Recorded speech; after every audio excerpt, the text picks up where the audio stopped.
동력의 초당 글밭 9월 23일 수요일. 우리가 말하는 자유.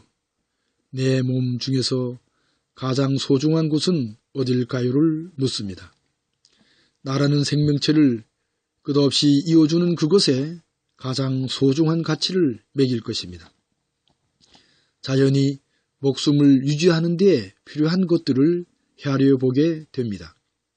당장에 생각나는 것이 목숨을 이어가는 심장입니다. 심장이 멎으면 목숨이 끊어진 것이어서 살아있다고 할 수가 없을 테니까요. 이 심장을 가만히 생각해 봅니다. 심장은 피를 온몸으로 보내어 영양을 비롯한 꼭 필요한 에너지를 골고루 실어 나릅니다. 이런 기능을 가지고 끊임없이 제 역할을 다하고 있는 심장에게 그야말로 상당한 가치와 이유를 찾게 됩니다. 그런데 이런 심장이 존재하게 되는 이유는 어디에서 찾을 수 있을까요? 스스로의 힘으로 가능할까요? 여기에서 말씀드리는 스스로는 주체로서의 스스로입니다. 분명한 것은 전혀 가능하지 않다는 것이지요. 따로 떼어놓은 또는 주체로서 자신 이외의 것을 거느리지 못한다는 말씀입니다. 서로 상호작용을 했을 때 가능한 일들이 이어집니다.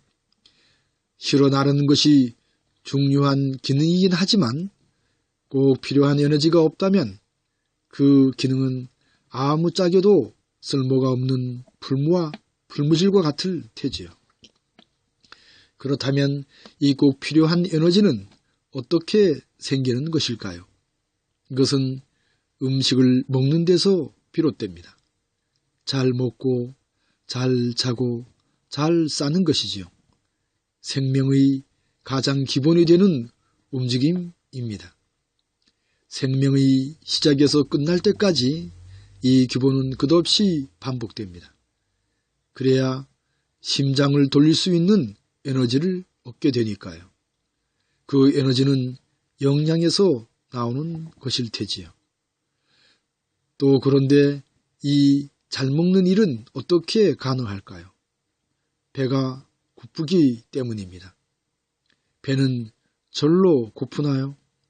그렇게 생각이 들 겁니다. 이 절로는 배에서 느끼고 느낀 신호를 머리로 보냅니다. 또 머리는 마치 전기로 자극을 주듯이 욕망을 불러일으켜 필요한 호르몬을 만들게 합니다. 이제 다시 묻습니다. 내 몸에서 가장 소중한 곳은 어디일까요? 욕심이 없는 생명은 생명이 아닙니다. 하고자 함이 바로 생명의 근본인 것이지요. 따라서 스스로 하고자 함은 바로 존재의 이유이기도 합니다. 우리가 말하는 자유는 이렇게 연결됩니다.